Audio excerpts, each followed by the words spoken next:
हुबली में वरुण नवग्रह तीर्थ निर्वाचन क्षेत्र के गुणधर नंदी महाराज ने प्रेस कॉन्फ्रेंस की।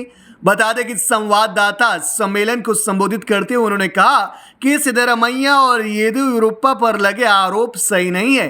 उनका कहना है कि पूर्व मुख्यमंत्री येदियुरप्पा ने भी काफी काम किया है।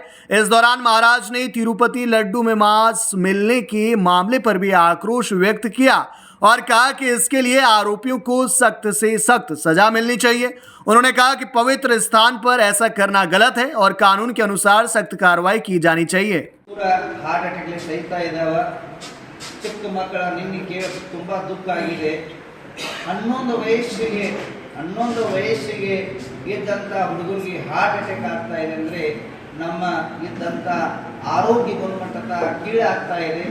ಅದರ ಸಲುವಾಗಿ ಮುಂದಿನ ದಿನಮಾನ ಸಂದರ್ಭದಲ್ಲಿ ಒಂದು ವೆಬಿನಾರ್ ಮಕ್ಕಳ ಸಲುವಾಗಿ ಒಂದು ವೆಬಿನಾರ್ ತುಂಬಾ ಜಗತ್ತಿನಲ್ಲಿ ಒಂದು ಅತಿ ಬುದ್ಧಿವಂತ ಏನ ಡಾಕ್ಟರ್ಗಳು ಇದಾವಲ್ಲ ಆ ಡಾಕ್ಟರ್ಗಳ ಒಂದು ಸಮ್ಮೇಳನ ಮಾಡುವಂತ ಒಂದು ಭಾವನೆ ಆಗಿದೆ। ನಮ್ಮ ಕರ್ನಾಟಕ ಸುರಕ್ಷಿತ ಇರಲಿ, ಆರೋಗ್ಯವಂತ ಜನ ಆಗಲಿ ಅಂತ ಒಂದು ಹರಕೆ ಹೇಳ್ತೀನಿ। ಅದ್ರ ಜೊತೆಗೆ ಮೂರನೇ ಪಾಯಿಂಟ್, ನಿಮ್ಮ ರಾಜಕೀಯದಲ್ಲಿ ತುಂಬಾ ಊದ್ತಾ ಇದ್ದಾನು ಸಿದ್ದರಾಮಯ್ಯ ಗೂಢ ಹಗರಣ।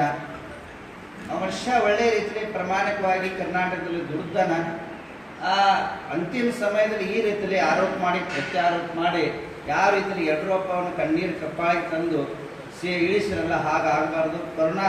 ಅದರ ಜೊತೆಗೆ ಒಳ್ಳೆ ನಿಷ್ಠಾ ನನ್ನ ಜೊತೆಗೆ ಬಹಳ ಪರಿಚಿತ ಇಲ್ಲ, ಆದರೆ ಅವನ ದುಡಿಮೆ ಅವನ ಪರಿಶ್ರಮ ನಮ್ಮ ಕರ್ನಾಟಕ ತುಂಬ ಒಳ್ಳೆ ತಂದಿದೆ। ಅದರ ಜೊತೆಗೆ ಯಡಿಯೂರಪ್ಪ ಮೇಲೆ ಏನೊಂದು ಆರೋಪ ಆಗ್ತಾ ಇದೆ, ಆ ವಯಸ್ಸಲ್ಲಿ ಆ ಆರೋಪ ಮಾಡೋದ ರಾಜಕೀಯ ಕಾರಣ ಸರಿಯಲ್ಲ। ರಾಜಕಾರಣ ತಮ್ಮ ಜಗದಾಗಿರಬೇಕು, ಆದರೆ ಮಾನವೀಯತೆ ಮೀರಿ ಮಾಡಿದ್ರಂತ ನಮ್ಮ ಕರ್ನಾಟಕಕ್ಕೆ ಎರಡು ನೇತಾಗಳು ಇದಾರಲ್ಲ, BJP ಇರಲಿ ಕಾಂಗ್ರೆಸ್ ಇರಲಿ, ಎರಡು ಒಬ್ಬರು BJP ಇದ್ದಾರೆ, ಒಬ್ಬರು ಕಾಂಗ್ರೆಸ್ದವರು ಇದ್ದಾರೆ। ಪಕ್ಷ ಮೀರಿ ನಾ ಇಷ್ಟ ಅಪೇಕ್ಷೆ ಮಾಡ್ತಾನೋ ಅವ್ರಿಗೆ ಈ ಕೋರ್ಟ್ ವಿಷಯ ಇದೆ, ನಾ ಭಾಳ ಮಾತಾಡೋಕ್ಕಾಗೋದಿಲ್ಲ, ಆದರೆ ಇದೇ ದೇವರದಲ್ಲಿ ಪ್ರಾರ್ಥನಾ ಸಲ್ಲಿಸ್ತಾನ ಅವರ ನಿರ್ದೋಷವಾಗಿ ನಮ್ಮ ಕರ್ನಾಟಕದಾಗ ಒಳ್ಳೆ ರೀತಿ ಮುಂದಿನ ಆಡಳಿತ ಮಾಡಬೇಕಂತೇಳಿ ಎರಡೂ ಮಂದಿ ಕಡೆದ ಅಪೇಕ್ಷೆ ಮಾಡ್ತಾ ಇದ್ದಾನೆ। ಯಡಿಯೂರಪ್ಪ ಅವ್ರು ನಿರ್ದೋಷ ಆಗಲಿ ಮತ್ತು ಕರ್ನಾಟಕ ಮತ್ತೊಮ್ಮೆ ಸ್ವಚ್ಛಗೊಳಿಸ್ರಿ, ಸಿದ್ದರಾಮಯ್ಯವರ ನಡೆದಂಥ ಸರ್ಕಾರ ಒಳ್ಳೆ ನಡೀತಾ ಇದೆ, ಅವರು ಸುದೃಢ ದೇವರ ಆಶೀರ್ವಾದ ಕೊಡಲಿ ಅಂತ ಒಂದು ಹಾರೈಕೆ ಹೇಳ್ತೀನಿ।